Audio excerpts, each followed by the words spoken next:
Saudações a todos! Gostaria agora de introduzir uma nova série de conferências ao canal, esta que nós estamos pessoalmente traduzindo, e assim é um trabalho elencado de pelo menos 32 horas em média por conferência.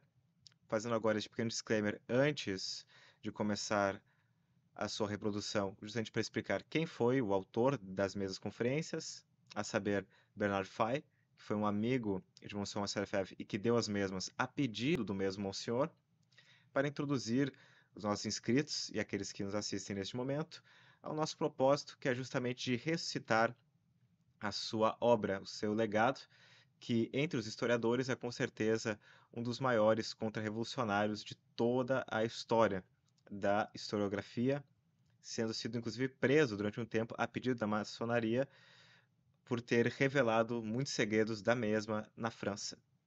Assim, tendo discorrido agora sobre um pequeno esboço de quem foi o mesmo, gostaria de introduzi-los justamente às traduções que nós já fizemos dele em livros, como O Espírito Revolucionário na França e nos Estados Unidos, e as demais que já foram lançadas e que estão sendo lançadas para o futuro em diante, contando assim com o apoio de todos que assistem essas conferências no sentido de divulgá-las para que a obra dele seja conhecida e também, se possível, de adquirir as obras do mesmo autor, pois estamos tendo todo esse trabalho de resgatá-lo e contribuir assim, dado que tais conferências institucionais não são monetizadas, pois é um trabalho inteiramente institucional, e contribuir, portanto, na reestruturação desta verdadeira e sã historiografia católica, tradicionalista. E, dando continuidade agora já para encerrar, todos aqueles que nos perguntam como estudar idiomas e coisas correlatas, como estudar como um todo, nós tratamos por sumarizar um método que estará disponível em todos os vídeos no primeiro link da descrição sobre como estudar com profundidade e tenho certeza que será o método mais fácil e mais acessível para todos que desejarem realmente, efetivamente, aprender os idiomas, por exemplo, das conferências que nós colocamos aqui, ou mesmo outros idiomas, porque aprender é um caminho único, resumidamente. Assim, muito obrigado a todos pela atenção e podem prosseguir para a conferência.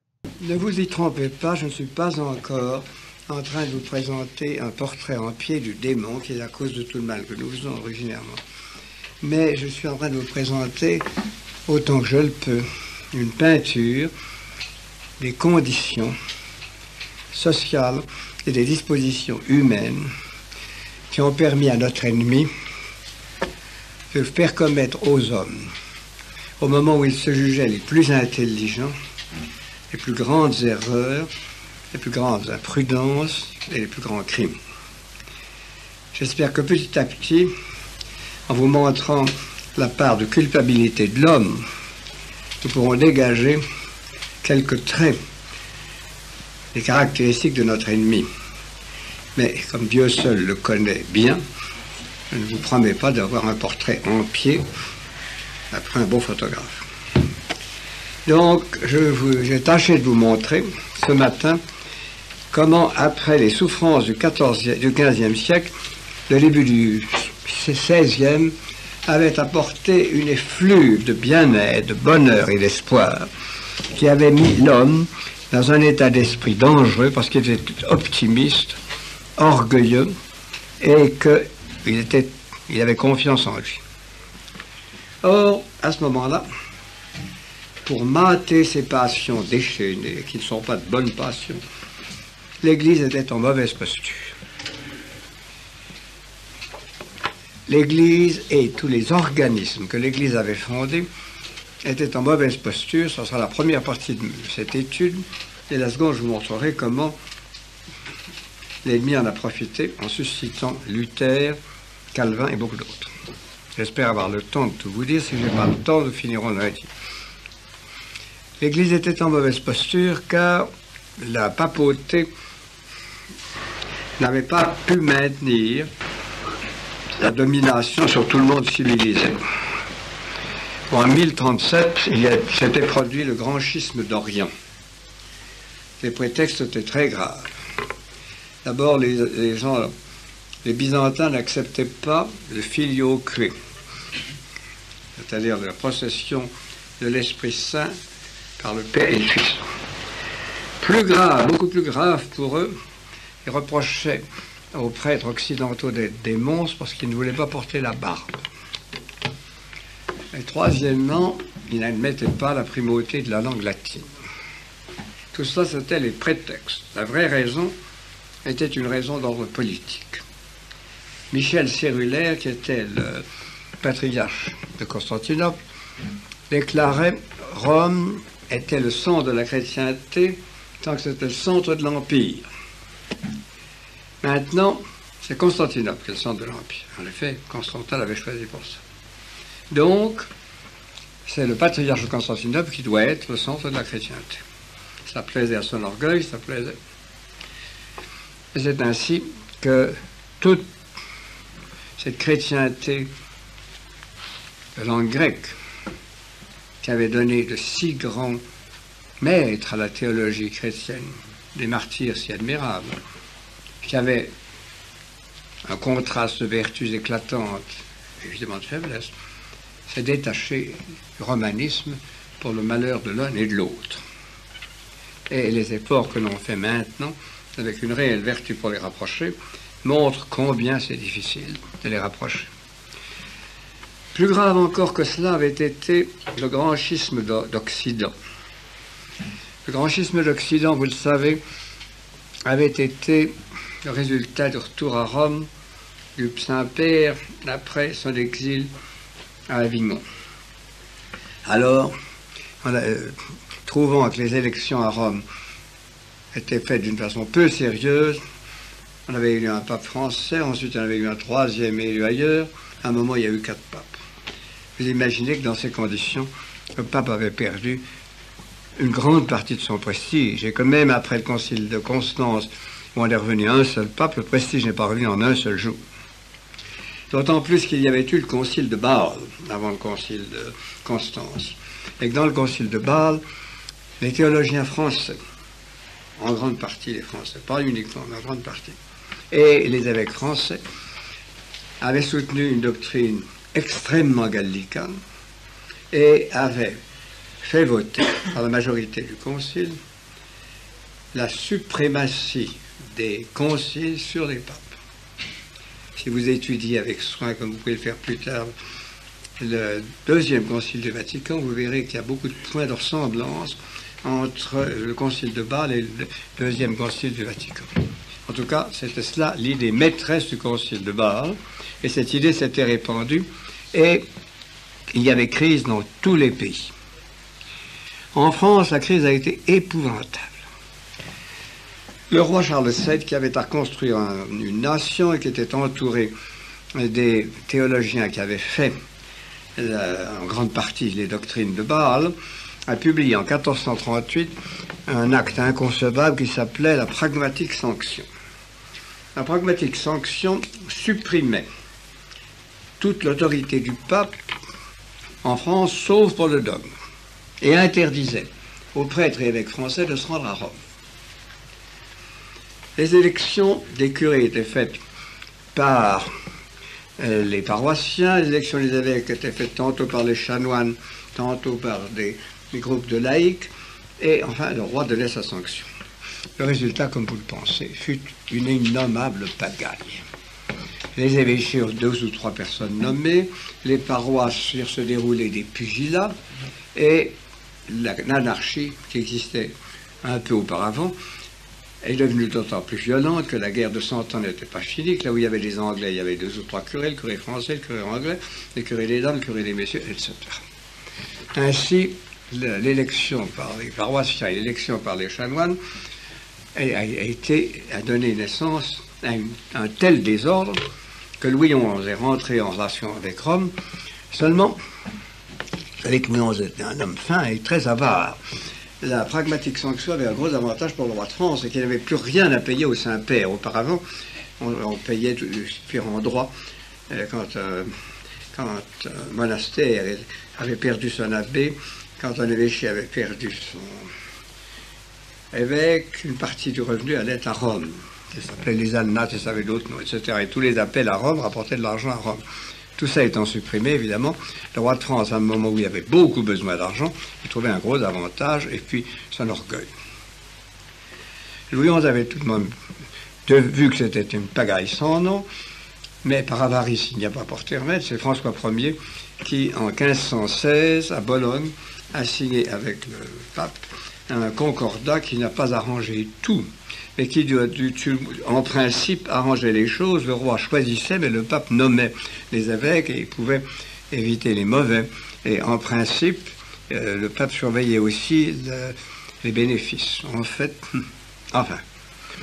Mais enfin, donc, jusqu'en 1516, c'était le désordre le plus total en France, qui s'ajoutait au désordre avait jeté la guerre de Cent Ans.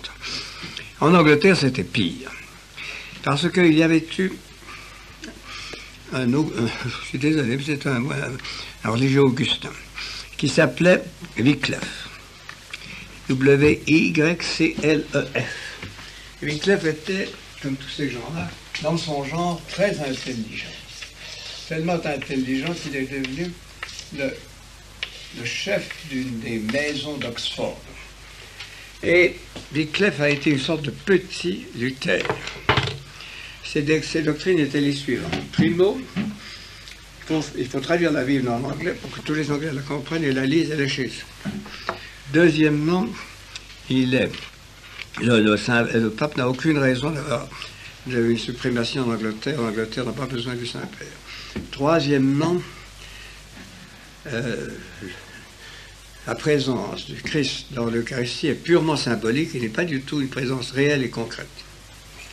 Les évêques se sont indignés contre Wycliffe, mais le pape a hautement protégé Wycliffe, en sorte que Wycliffe a eu en Angleterre une secte très nombreuse, qui s'est appelée la secte des Lollards.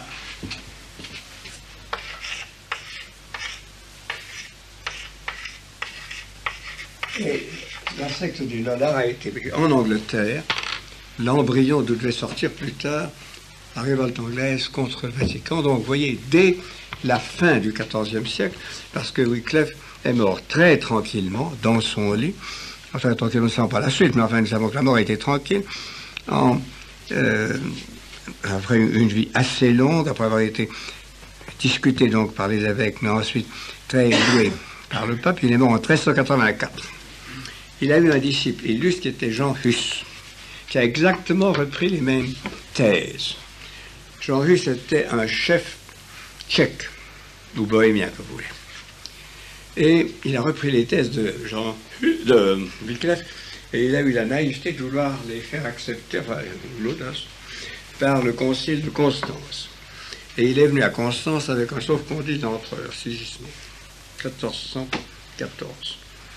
Seulement, le pauvre Jean Hus n'était pas un légiste, c'était un théologien, c'est pas la même chose. Et alors, quand il a été là, on l'a condamné d'abord, et les théologiens ont dit, oui, vous aviez un sauf-conduit pour venir, mais vous n'en aviez pas pour repartir, vous n'en aviez pas pour ici, alors on l'a brûlé.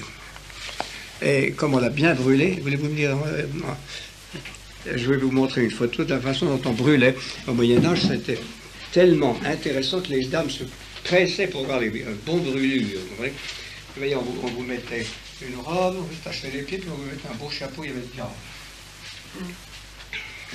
C'était un spectacle extrêmement populaire et élégant. Donc on a brûlé Jean Hus, mais ça n'a mis fin à rien, parce que les Hussites ont formé non seulement une religion, mais une armée.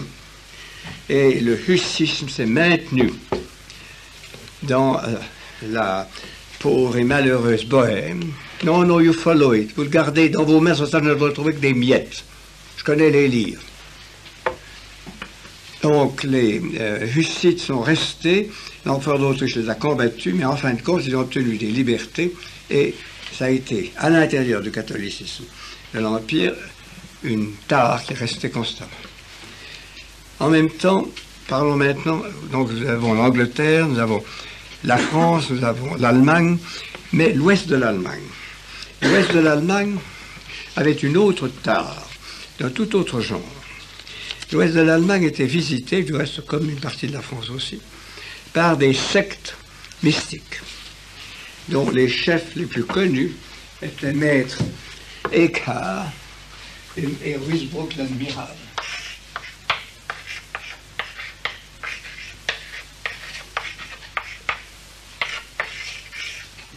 Ces gens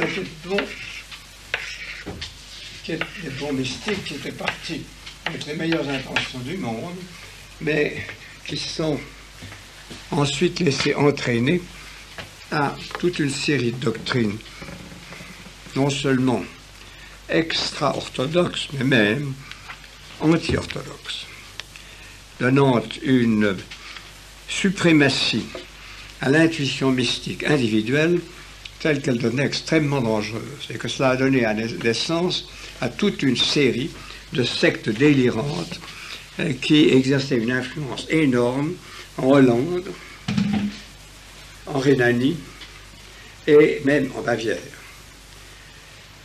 Voici les noms de certains d'entre eux. Les uns s'appelaient les Fraticelli, et les autres avaient un nom qui est très caractéristique de l'époque, les frères du libre esprit.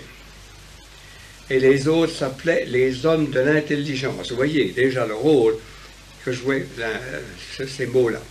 Et enfin, le public en appelait d'autres les turlupins.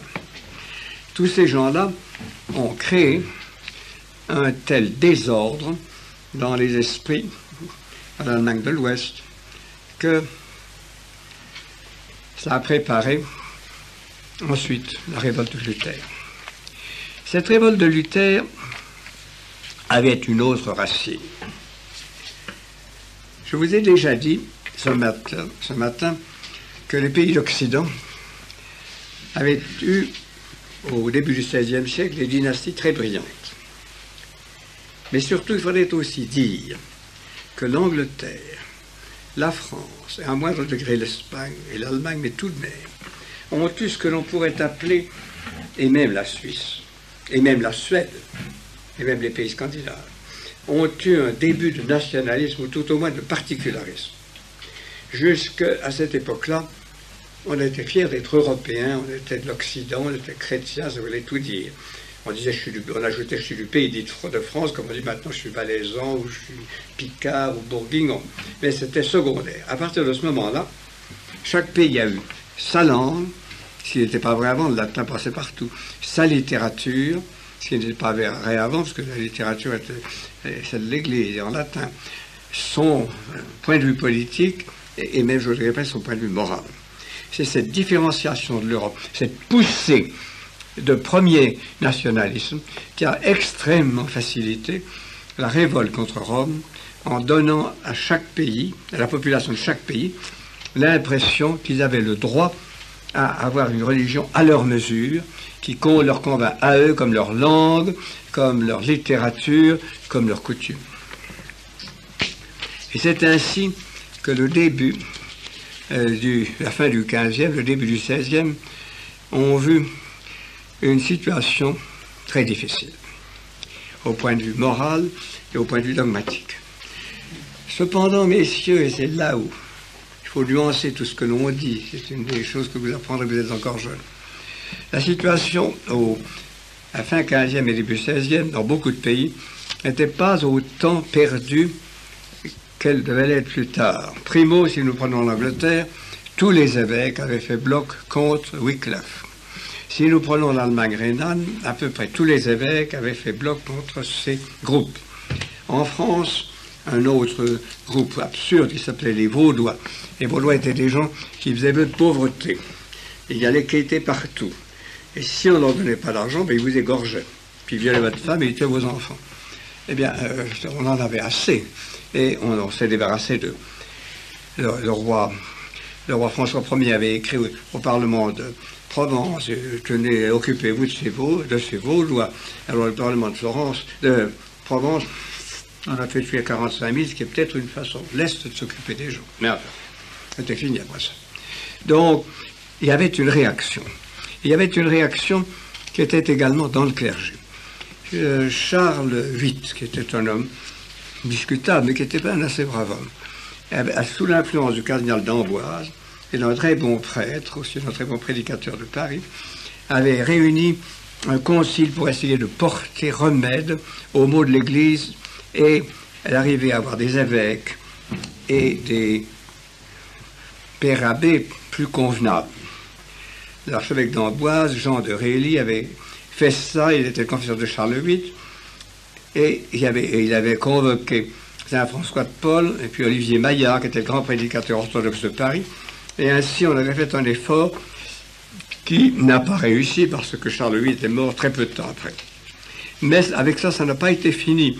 Il y a eu un début de contre-réforme qui a tout de même été en France extrêmement poussé.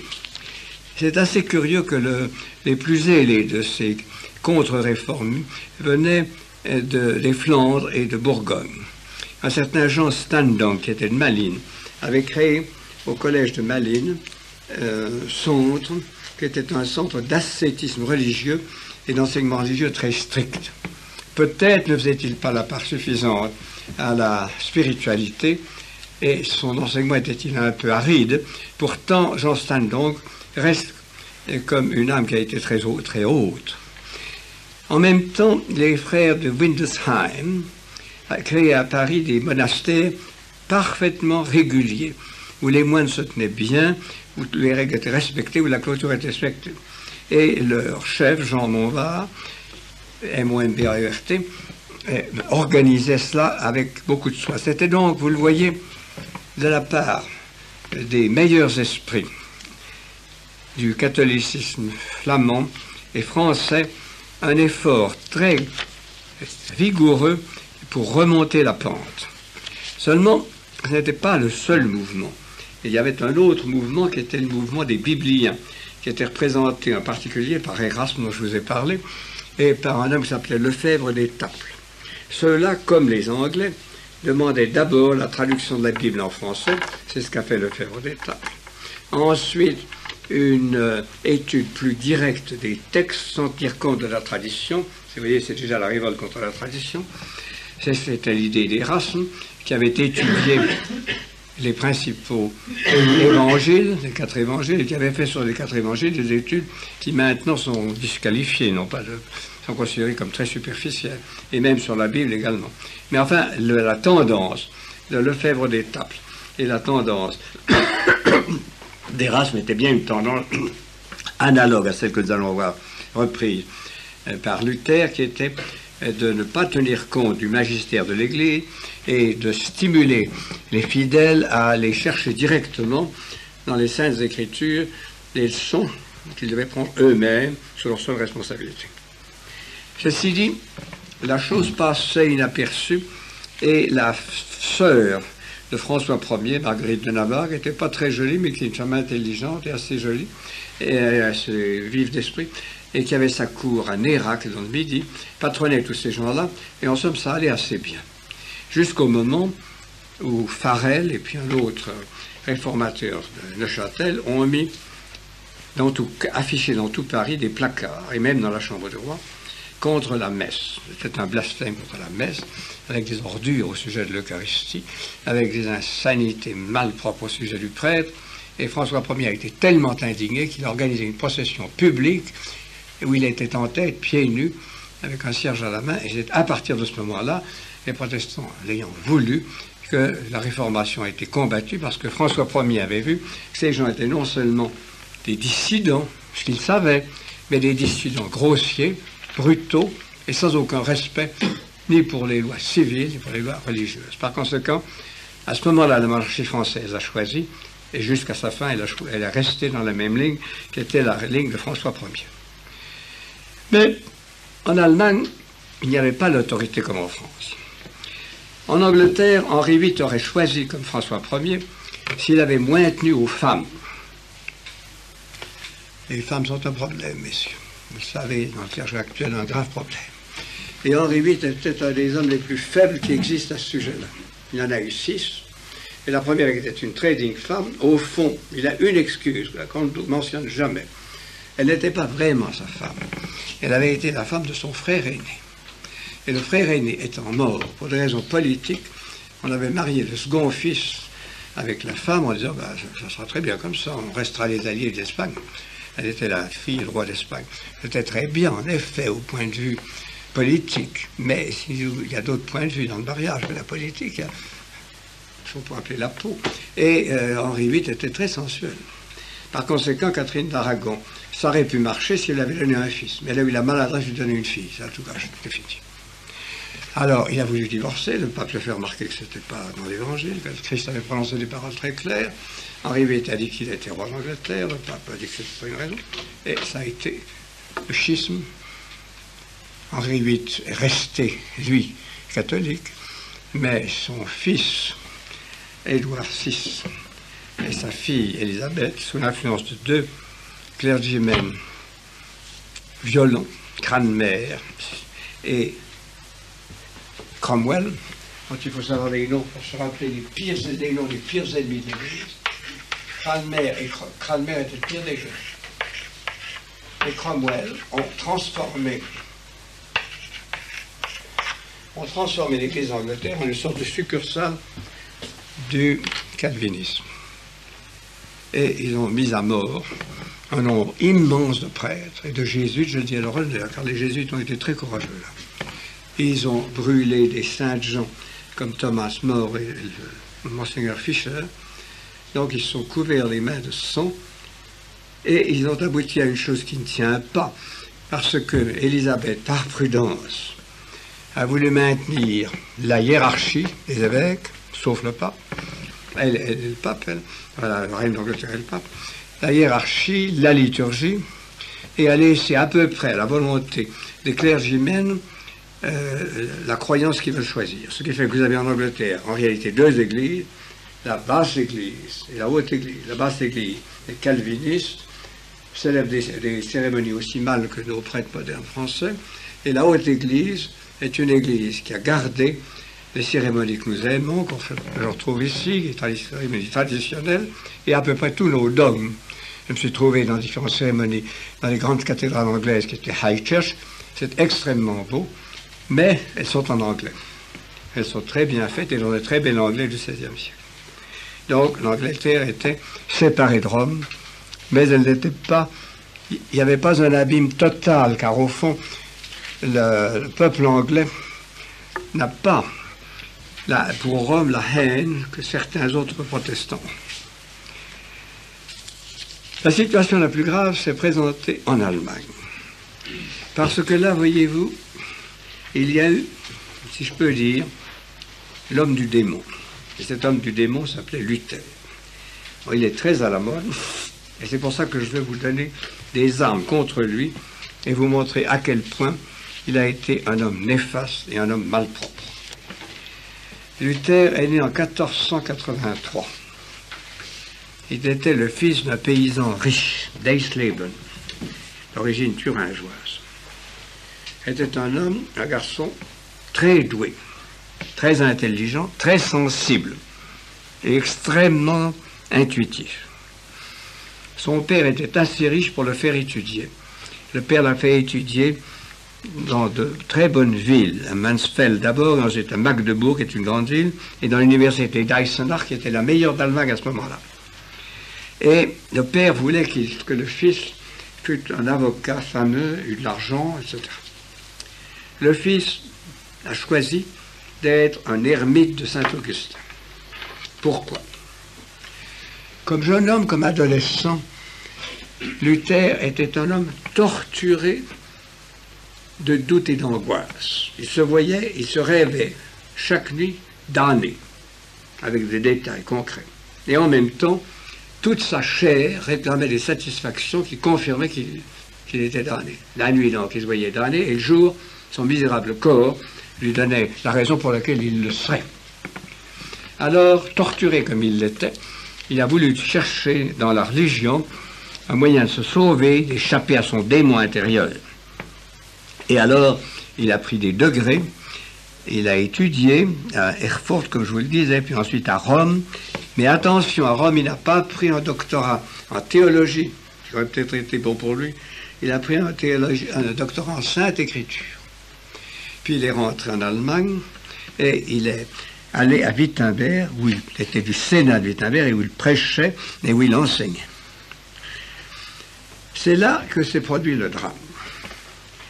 Le Saint-Siège, à ce moment-là, était rétabli à Rome, assez calme, mais Rome était en très mauvais état, avait été plus ou moins abandonné. Et alors, les papes avec sagesse et imprudence, avec munificence, avec goût, enfin, etc., comme vous voulez, vous pouvez mettre l'adjectif que vous voulez, reconstruisait des églises superbes, Saint-Pierre de Rome et d'autres.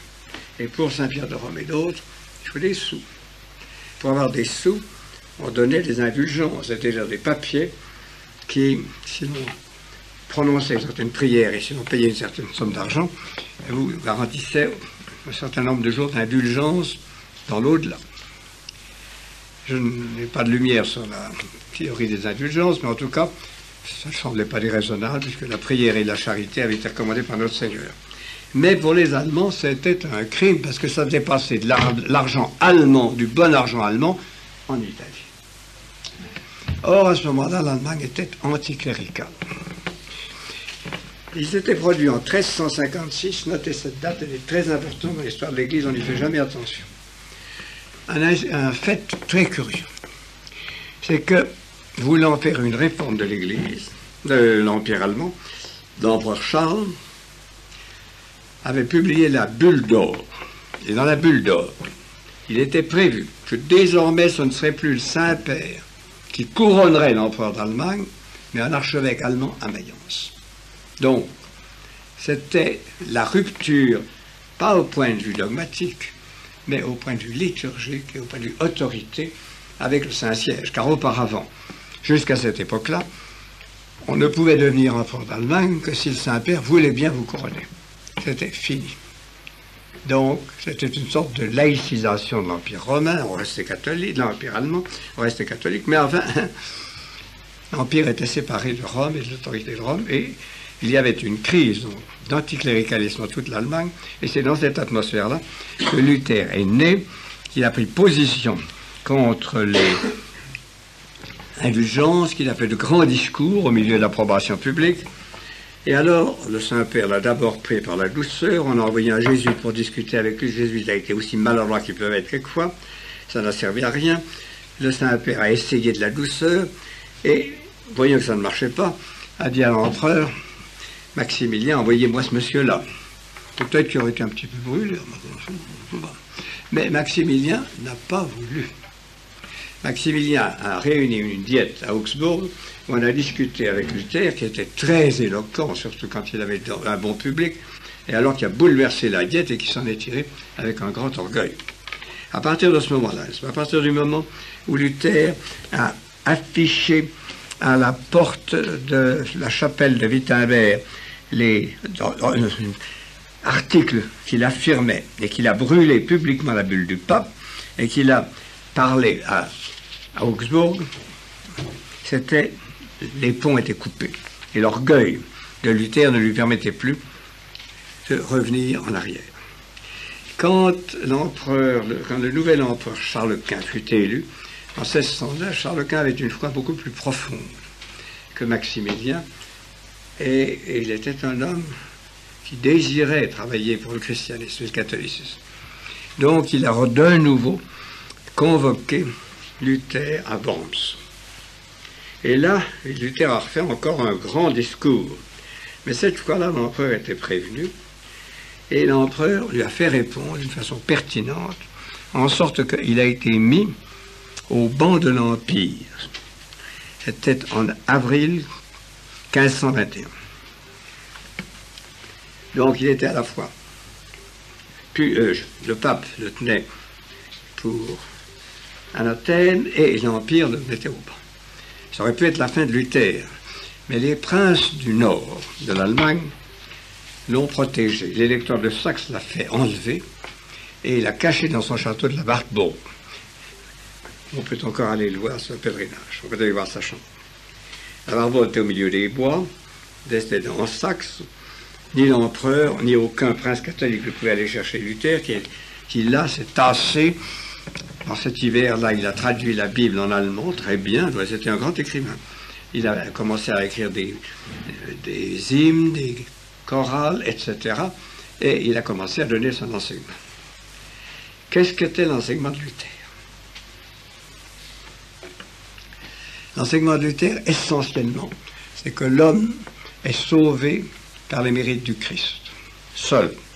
L'homme n'ayant personnellement aucun mérite. Et donc, c'est sa foi en lui qui est le témoignage de son salut et non pas ses actes. C'était l'une de ces deux grandes idées. L'autre grande idée, c'était le libre examen. C'est que chaque homme doit arriver à la foi par un hommage, une étude personnelle de la divinité, et qu'aucune autorité ne peut le lui imposer. Vous imaginez que dans cette époque où l'on glorifiait l'intelligence, vous imaginez que dans cette époque où tout était en remue-ménage, à travers l'Allemagne, cela a fait un bruit formidable et que ça a eu tout de suite beaucoup de succès. D'autant plus qu'il refusait l'autorité du Saint-Père et qu'il laissait donc l'autorité et les biens de l'Église entre les mains de tous les petits princes allemands qui étaient bien contents de la prendre et bien contents de s'enrichir et de remplir leurs caisses. Ainsi, il a eu avec lui tous les princes. Cependant, ce serait une erreur, et c'est là où le problème est plus délicat, de le considérer comme un homme impie. À mon avis, c'était un homme grossier et sensuel, mais pas impie. Il avait une foi sincère dans la Trinité. Et il avait un amour sincère, et c'est ça qui est le plus touchant de l'Eucharistie. Pour rester en chicane avec Rome, il n'acceptait pas le dogme de la transsubstantiation tel que nous l'avons. Mais il employait une autre formule qu'il appelait l'impanification. Il considérait que toute la personnalité du Christ se retrouvait dans le pain. Voilà quelle est sa formule. Donc, vous voyez, c'était un biais, mais c'était tout de même quelque chose qui affirmait la présence divine. Il gardait comme sacrement le baptême, la communion et une sorte de confession, c'est-à-dire que si on revoyait ses péchés en lui-même devant Dieu, et si on demandait pardon, c'était fini bien. C'était un sacrement purement passif. Pour tout le reste, tous les autres sacrements balayés. L'ordre, le mariage, tout ça fini. C'était très bien, mais le résultat en Allemagne, ça a été un de ces chaos. L'Allemagne était un pays déjà un peu chaotique, où il y avait des races très diverses, où il y avait des gens. Ça a été quelque chose d'épouvantable. Il y a eu des sectes de toutes les sortes, et la plus violente s'est appelée les anabaptistes, c'était de braves communistes. Les anabaptistes de la région de Westphalie, c'est-à-dire de la région de Münster, ont été les plus violents. Ils étaient communistes. Puis alors, toutes les fois qu'on faisait un péché, poum, on mettait dans l'eau, on avait été pardonné. Et alors, ils se promenaient en bande, ils allaient dans les châteaux. Si on ne leur livrait pas le château, ils prenaient le noble, s'il n'échappait pas, ils le mettaient entre un cochon et un juif, puis une planche de chaque côté, puis on sciait tout. Ils ont exercé des cruautés inouïes, massacrant femmes, enfants, etc. Et ils ont fait de la ville de Münster leur centre. Alors là, ça a été une épreuve pour Luther. Luther n'a pas été prolétarien. Luther a pris position pour les princes et pour les nobles. Il est parti avec une armée de nobles, en 1525-1527, qui ont fait le siège de Münster, qui ont pris tous ces braves anabaptistes et qui les ont tous mis à mort, sauf ceux qu'on a réduits en esclavage. Donc, vous le voyez, Luther a eu l'occasion de montrer qu'il n'avait pas un sens chrétien et une force d'apostolat suffisante pour calmer, pour dominer les passions. Cependant, il se rendait compte du danger de ces choses-là. Luther n'aurait pas réussi à mettre sur pied quelque chose s'il n'avait pas eu à côté de lui un petit bonhomme qui avait peur et qui était un assez gentil petit bonhomme dans son genre, qui s'appelait Melanchthon, ça veut dire Schwarzerde. Melanchthon était un ami de Luther, moins génial, mais plus pratique. Et c'est lui qui, en 1530, est arrivé à élaborer avec d'autres protestants la confession d'Augsbourg, qui est établie sur les principes que je vous dis, sauf qu'on maintient les évêques et qu'on maintient les curés. Et qu'on est beaucoup plus près de la hiérarchie catholique que Luther ne l'aurait voulu d'abord. Mais il a fait avaler ça par Luther. Ainsi, l'Allemagne, la Scandinavie sont devenus luthériens. Les princes étaient très contents, ils avaient ce qu'ils voulaient. Mais Luther, qu'est-ce qu'il est devenu? Ben, il s'est naturellement marié. Ces gens-là se marient immédiatement. Dès qu'ils ont perdu vraiment le contact avec l'Esprit Saint, mariage. Il a épousé une nonne qui s'appelait Catherine von Born. Elle était pas mal. J'avais pensé que j'aurais porté l'image, mais ça ne fait rien. Puis alors, il n'avait pas beaucoup d'argent, mais ça ne l'empêchait pas de boire, de manger. Il était un grand écrivain, ce n'était pas du tout un saint, ce n'était pas du tout même un homme pieux. Il a laissé, les gens qui l'ont connu, ont laissé des récits de ces dernières années. Il buvait, il mangeait, il plaisantait, il faisait de grosses plaisanteries allemandes, quelquefois plus ou moins. En un mot, il a eu une fin de vie qui n'était point du tout édifiante. Et il a eu une fin de vie telle qu'il est bien clair qu'à aucun moment de sa vie, il n'a pu être un apôtre. Et il a laissé derrière lui, tout en ayant écrit certains essais très bons contre les athées, contre les libertins, contre les anabaptistes, où là, alors, il est vraiment un chrétien.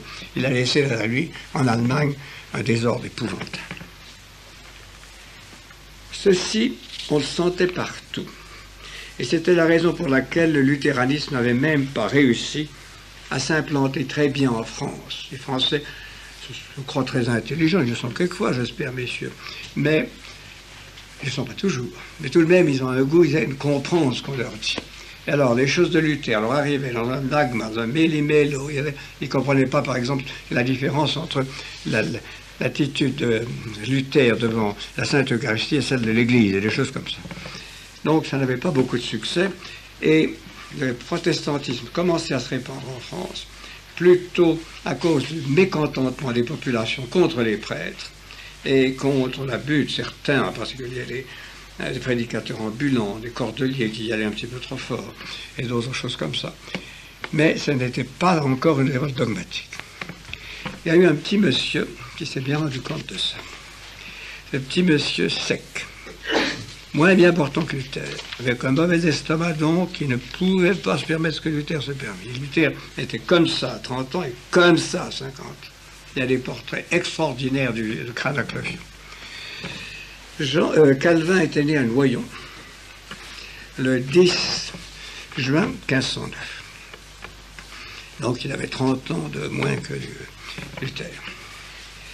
C'était un garçon très intelligent lui aussi, sec.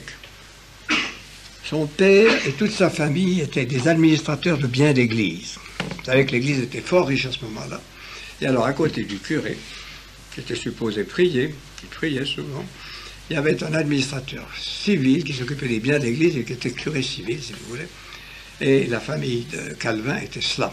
Et Calvin lui-même devait avoir la gérance d'une paroisse, et il préparait son droit, mais en même temps, il faisait des études, tout un bel esprit. Et il a été à Orléans, à l'université d'Orléans, à étudier le grec. Et là, il est tombé sur un des professeurs qui ont débauché tour à tour lui, alors le premier, et puis Rabelais, et puis beaucoup d'autres. Ce professeur était évidemment un homme éloquent et adroit, et il les a débauchés. Et Calvin a commencé à partir de ce moment-là à se révolter. Mais sa vocation n'a pas été du tout celle de Luther. Ce n'était pas un lyrique comme Luther, c'était un prosateur, c'était un rationaliste. Et alors, il s'est révolté. Mais il a eu 3 idées dont il faut lui tenir compte et qu'il faut comprendre. La première idée, c'est de s'opposer à Luther en ayant une église forte, bien organisée, pas de hasard. Deuxièmement, de s'arranger pour rester en termes corrects avec la monarchie française. Et puis troisièmement, de sauver la Trinité.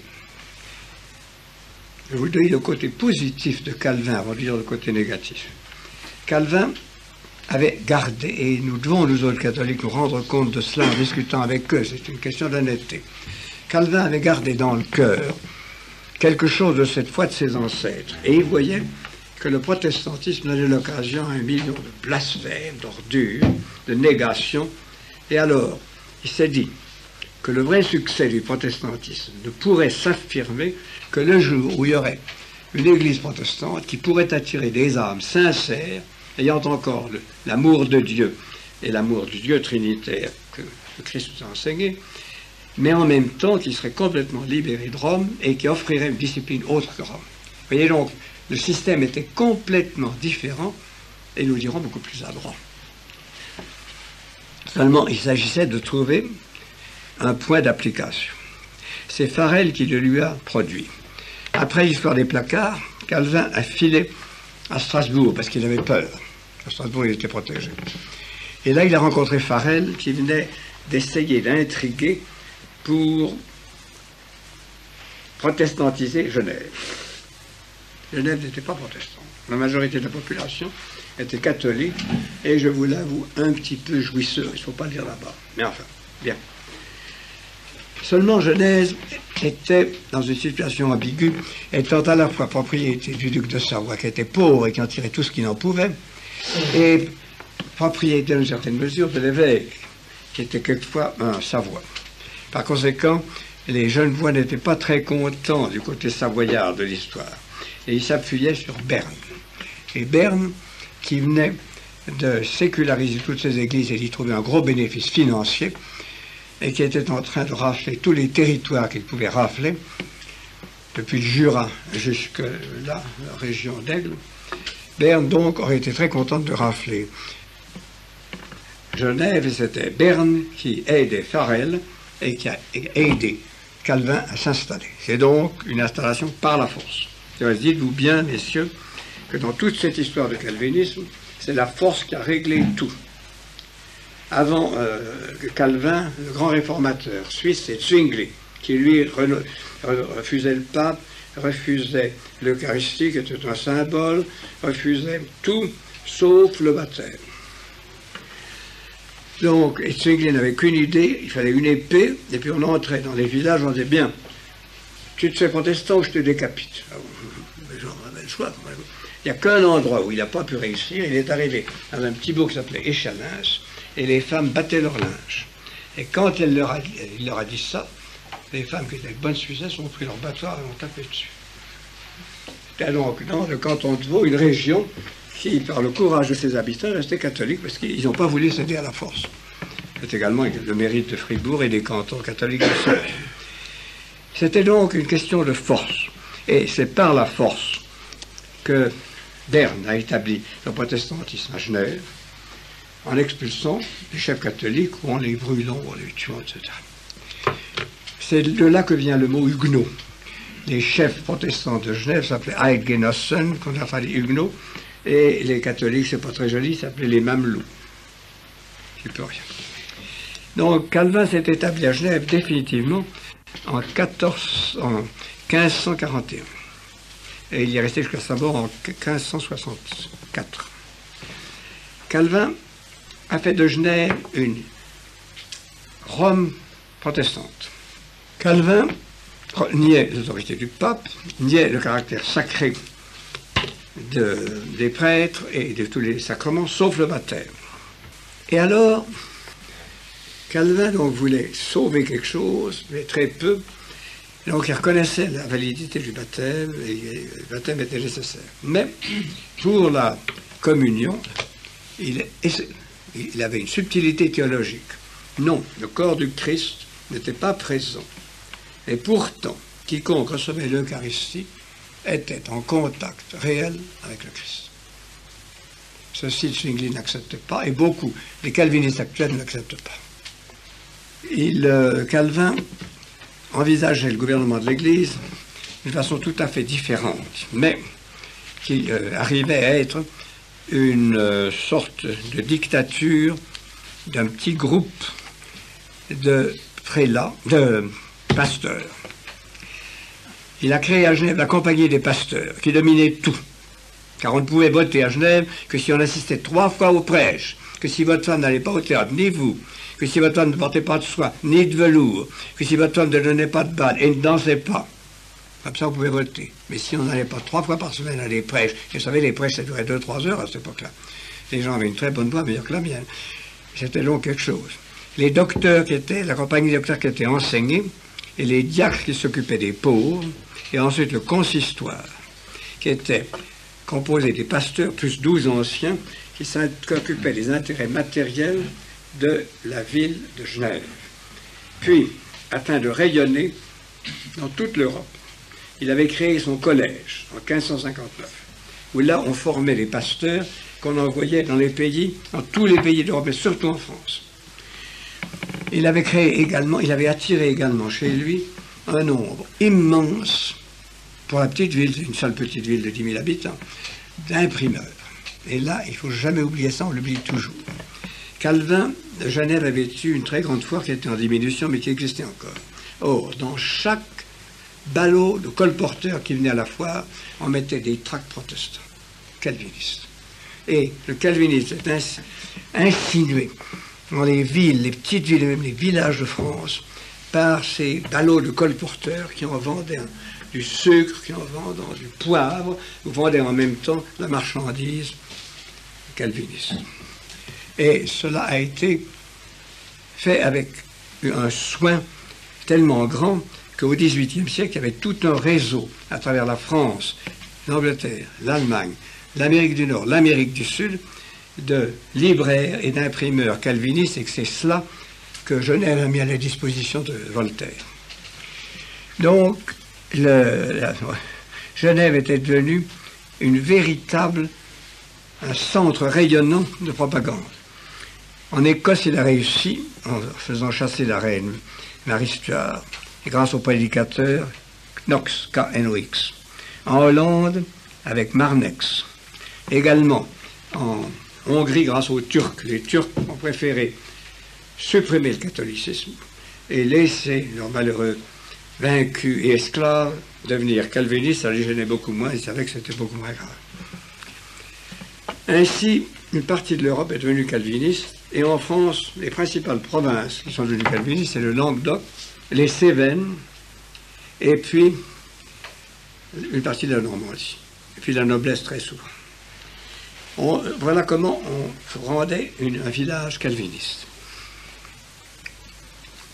Les colporteurs avaient apporté des papiers et un certain nombre de personnes se réunissaient. Puis, on faisait venir un prédicant de Genève. Puis quand on avait assez de fidèles, on allait dans une paroisse où le curé n'était pas très fort physiquement, et pendant que les hommes étaient au travail des champs, on s'occupait, on s'emparait du presbytère, on faisait sur la place, on mettait le feu à tous les papiers de la paroisse, on distribuait le peu de l'argent qu'il y avait, s'il y avait de l'argent, à tous les paroissiens, et on faisait une parodie en promenant des enfants, des femmes avec les ornements sacrés, puis ensuite on fichait le feu à la tour, et quand tout ça a été fait, le pasteur prononçait un sermon dans l'église dévastée. Si monsieur le curé voulait revenir, on le flanquait dans le puits. C'est ce qu'on a fait à une cinquantaine de religieux à Nîmes à cette époque-là. Et en somme, l'installation du calvinisme dans la région des Cévennes est une installation par la violence. Cette violence satisfaisait certains instincts des Cévenols, parce que c'était dans les Cévennes que s'étaient réfugiés bon nombre de ces cathares du XIIe siècle, qui ayant été vaincus, s'étaient réfugiés dans les Cévennes et avaient gardé cette vieille haine des vaincus. Par cette pénétration et par le fait que Marguerite de Navarre était devenue calviniste, par le fait qu'une grande partie de la noblesse et même des intellectuels étaient devenus calvinistes, Calvin avait dit à ses fidèles, pas de guerre civile, mais vous gardez la partie, vous finirez par avoir un roi calviniste et la France sera calviniste. Seulement les nobles avaient envie et besoin d'argent. Et ils ont engagé la guerre violente contre le clergé et contre la monarchie. Remarquez que Calvin, lui, avait été beaucoup plus prudent. Quand il a publié son institution de la religion chrétienne en 1536, en latin, en 1540 en français, a été précédé d'une dédicace très aimable au roi François Ier. Mais ces gens ne l'ont pas suivi. Et alors ils se sont lancés dans une guerre qui a été d'autant plus maladroite. Et ceci vous explique leur échec. C'est que ces nobles méprisaient les paysans et un peu partout en France, pillaient les fermes, pillaient pour manger, pour boire. Or, le Parlement de Paris, et on n'en parle pas dans les livres, il faut savoir ça, mis au courant de cela, a pris la mesure qui a sauvé le catholicisme français. Il a autorisé paysans et paysannes de France, qui n'étaient pas permis par la loi féodale, de s'armer et d'aller courir sus aux protestants.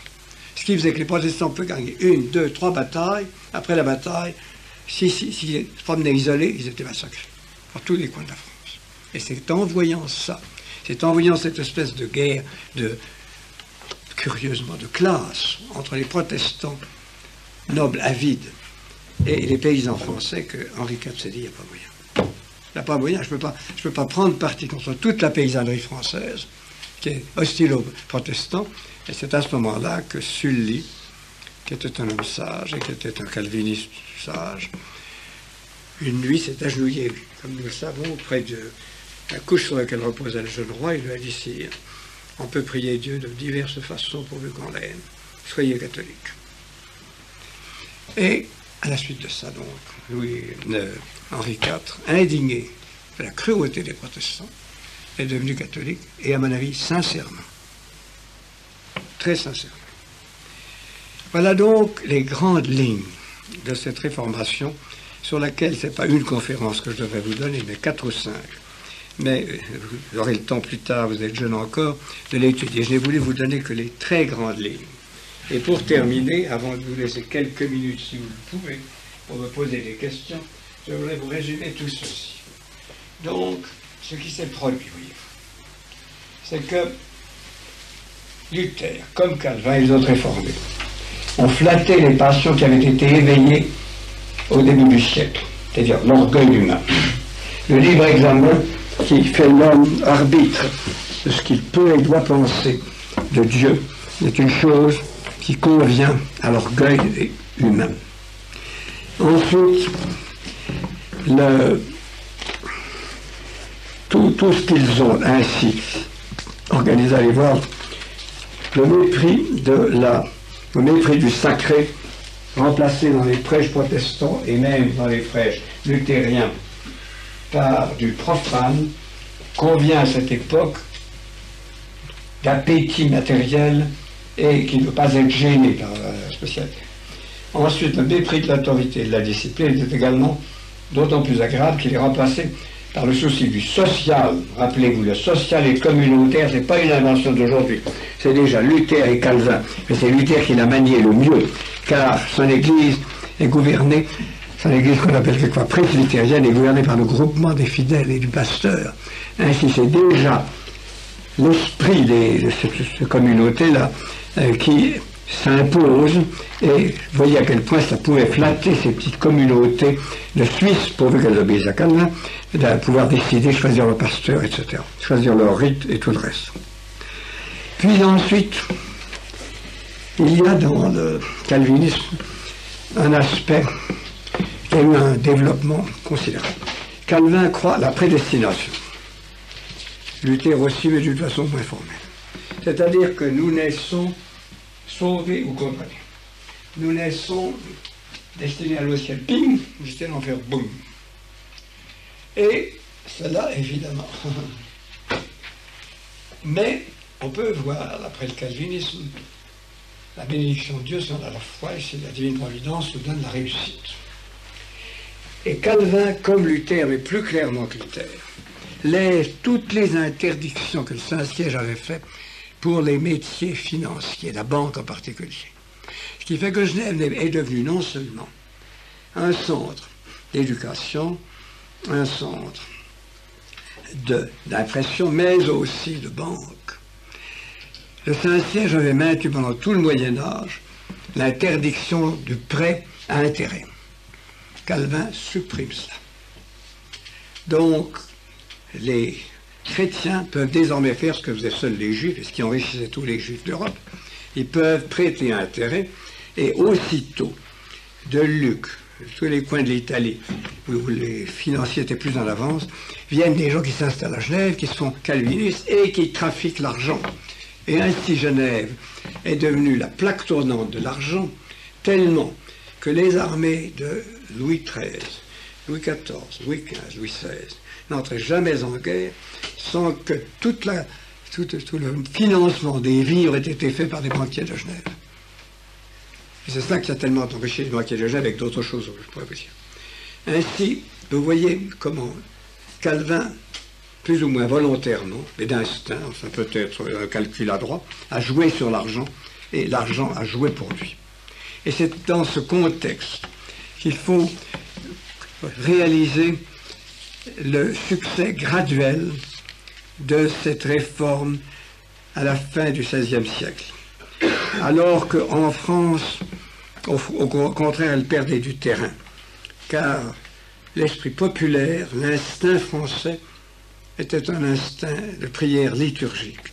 La France a beaucoup de défauts, mais elle a au moins une qualité, c'est que l'ensemble des gens qui ne sont pas obnubilés a le goût de la beauté. Et que même aujourd'hui, dans beaucoup de paroisses, les gens ont la nostalgie de la vraie messe, les gens ont la nostalgie du vrai salut, les gens ont la nostalgie du vrai compli.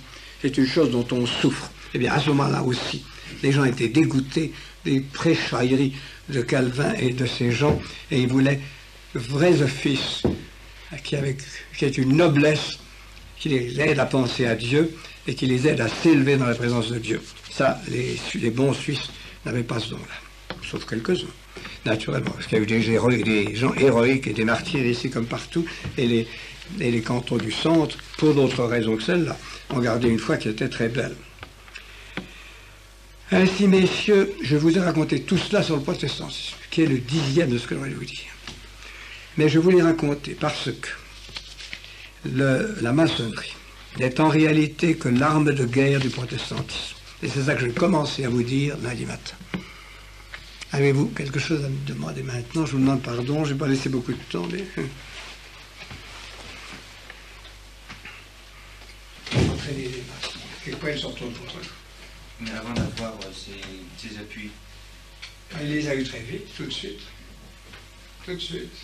Quand Calvin est intervenu, déjà dans la noblesse française, dans tout le Languedoc, dans toute la Normandie, était très monté contre l'Église et désirait arracher l'Église, c'est bien. Et déjà, ils avaient l'exemple de l'Angleterre et de l'Allemagne. En Angleterre, Henri VIII avait déjà dépouillé tous les monastères avec l'aide de la noblesse. Pillé, il avait pris pour lui les biens des grands monastères et donné à la noblesse anglaise les biens des petits monastères. C'est pour ça que ces familles anglaises sont tellement riches. Et alors, la noblesse française le savait. Et ça sera son obsession pendant le XVIe, XVIIe, XVIIIe siècle. Alors, comment c'est ça? La Révolution française a été, en somme, aussi un surgel de tout ça. Et vous verrez, n'est-ce pas, les passions humaines, si on arrive au moment, si on a les phrases qu'il faut, on les soulève avec une violence. Je peux vous raconter une autre chose qui montrera comment à l'époque était inflammable. Il y avait eu un moine à Florence, qui était un bon moine, qui avait Dieu, mais qui avait pas un esprit très modéré, qui s'appelait Savonarola. Dans cette ville qui était la ville la plus raffinée de Rome. Il a voulu convertir tous ces braves gens, alors qu'ils n'étaient pas tellement... Ils étaient pieux, mais ils n'étaient pas tellement chasses. Et ils étaient très artistiques. Et il a réussi à faire brûler presque tous les tableaux des plus grands peintres et faire des processions et faire 2 années de pénitence vraiment fantastiques à ce peuple jusqu'au jour où, alors il s'est trouvé en conflit avec le Saint-Siège et il a été brûlé. Mais il avait entraîné toute la population de Florence, et là presque contre ses intérêts, car c'était une cité financière, artistique. Seulement il parlait merveilleusement, il avait un don, il avait l'électricité. Il y a des gens qui sont comme ça. C'est un don très dangereux. Un don merveilleux. Mais enfin, oui, par exemple, Urbain II l'a eu pour susciter la première croisade. Et il l'a eu là dans un cas très beau. Saint-Bernard l'a eu malheureusement pour susciter la deuxième croisade. Parce que c'est une de ces grandes erreurs. Ça arrive. Il arrive qu'à un moment où une arme de flamme peut s'entraîner une foule. Seulement il peut l'entraîner, il peut toujours l'amener où il veut. L'adresse de Calvin, c'est que, sauf en France où il a raté, il l'amenait souvent là où il voulait. Vous pensez qu'il était conscient alors de tout ce qu'il a fait? Quoi donc? Il était conscient alors de... Ah, il était très intelligent. Très intelligent. les conseils qu'il a donnés aux calvinistes français, faites pas de guerre, vous triompherez, il avait raison, Henri IV. S'il n'y avait pas eu cette guerre, Henri IV serait resté protestant. C'est la guerre qui a dégoûté Henri IV. Non, c'était beaucoup plus intelligent que Luther. Luther était un très bon écrivain, mais c'était un lyrique, c'était un homme qui se gorgeait de mots, qui se gorgeait de musique, qui se gorgeait de l'engin. Le reste, il s'est marié aussi, mais il a épousé une fille beaucoup moins jolie. Il s'appelait Idlette de Bure. Ils se mariaient tous. La différence est très grande. Primo, Luther n'a pas des idées dogmatiques très précises, alors que Calvin en a. Luther est en révolte contre l'autorité du pape, mais Luther n'est pas d'abord en révolte contre tous les dogmes. Ils sont d'accord pour refuser, j'aurais dû vous le dire plus tard, plutôt, pour refuser la valeur de la tradition. C'est seulement l'homme va prendre un contact direct de la Bible. La tradition ne vaut rien, tous les pères de l'Église, tout ça, c'est la lecture de la Bible elle-même, la Bible et les évangiles qui veulent. Ils sont d'accord là-dessus. Mais ils ne sont pas d'accord sur la façon dont les prêtres doivent être choisis. Luther a gardé, beaucoup plus que Calvin, le sens d'un clergé qui, puisque l'Eucharistie est une chose dont il reconnaît le caractère sacré, alors que Calvin ne le reconnaît pas. Le clergé doit avoir, il n'est pas lui consacré, mais tout de même, il est quelque chose de spécial. Chez Luther, c'est pas clair. Chez Calvin, c'est très clair. Ce sont des prédicateurs et rien d'autre que ça. Chez Luther, la communion est donc encore la présence réelle de notre Seigneur, corps et âme. Chez Calvin, ce n'est qu'une présence totale, mais indistincte. Chez Zwingli, c'est plus rien du tout. Chez Calvin, chez Luther, il existe encore une notion nette du besoin de confession, bien qu'il le rapporte à Dieu seul, sans intermédiaire. Mais chez Calvin, ça n'existe plus, puisqu'on est condamné ou absous en naissant. Chez Luther, il existe encore un besoin d'effusion spirituelle en commun, alors que chez Calvin, tout ça est beaucoup plus sec. Chez Luther, Luther a gardé le sens de la beauté, Luther a gardé le sens de la poésie, Luther a gardé le sens de l'effusion spirituelle que Calvin n'a plus du tout. Calvin, c'est l'obéissance, l'obéissance au pasteur, écouter les prêchis-prêchats. Calvin est beaucoup plus ascétique que Luther. Et tous les deux sont très loin de Rome, mais c'est en somme Calvin qui a été le plus loin et le plus violent. Mais l'année dernière, vous aviez dit que Luther avait fait finalement peu d'études théologiques. Que Luther aurait fait peu d'études théologiques. Oui. Et là, vous semblez dire que quand même, il a reçu des grades. Il a reçu des grades, mais pas de théologie. N'est-ce pas? J'insiste. Comme théologie, Calvin était beaucoup plus fort. Luther était un meilleur écrivain lyrique. Mais dans les discussions qu'il a eues, ce n'est pas son esprit théologique qui l'a fait gagner, c'est son éloquence verbale. Tandis que Calvin, dans ses discussions, était beaucoup meilleur discuteur, débatteur, logicien. C'était donc, vous voyez, quelque chose de tout à fait différent. Jamais Luther n'aurait pu constituer une doctrine cohérente sans Melanchthon, tandis que Calvin a fait sa doctrine lui-même, par lui-même. Ses disciples n'ont rien eu à voir, ils n'ont qu'à obéir. Et puis quand les disciples n'obéissaient pas, on les brûlait. Et voyez-vous, Calvin était beaucoup plus malin, beaucoup plus nuancé, parce qu'il a eu une discussion avec Servet. Et puis Servet, je ne sais pas tout à fait ça, mais il était un petit peu athée, ça. Alors, Luther a dit, Calvin, il fallait le supprimer. Alors on l'a brûlé. Alors il a dit à ses fidèles, c'est pas bien, c'est pas bien. Si vous m'aviez consulté, vous auriez dû le décapiter. C'est une sorte de charité chrétienne. C'est tout à fait différent. Voilà. Si vous voulez que je dise ça tout plus clairement, Calvin était un roublard et Luther était un gaffeur de génie. Luther a été constamment roulé par les princes et Calvin a fait marcher les princes, les banquiers, tous ces gens-là. Seulement Luther a eu un gros succès parce que ça correspondait au tempérament germanique et aux besoins germaniques du moment. Alors aujourd'hui, quand on vient nous parler stupidement d'une réconciliation de Luther, il n'y a pas moyen. Luther n'avait rien de saint, rien de respectable. Il a manqué à tous ses serments, à toutes ses promesses, il a menti 100 fois, il a mis ses mains dans le sang, il s'est empli de mangeailles, de boissons et de charnalité à la fin de sa vie. C'est pas un homme respectable, c'est un poète respectable, on peut dire que c'est l'écrivain qui a créé la littérature allemande. C'est le plus grand éloge qu'on puisse faire de Calvin, et de Luther, et c'est déjà pas mal. Et on peut dire qu'à ce point de vue-là, il a créé quelque chose en Allemagne, mais c'est le seul point de vue où il a créé quelque chose. Tandis que Calvin a créé un cadre très solide et qui résiste encore. Naturellement, ça craque un peu parce que c'est trop raide. Eh bien, messieurs, je ne vais pas vous garder plus longtemps. Je vous parlerai donc lundi le troisième aspect. J'aurais voulu faire 4 conférences, une sur Luther et une sur Calvin. Enfin,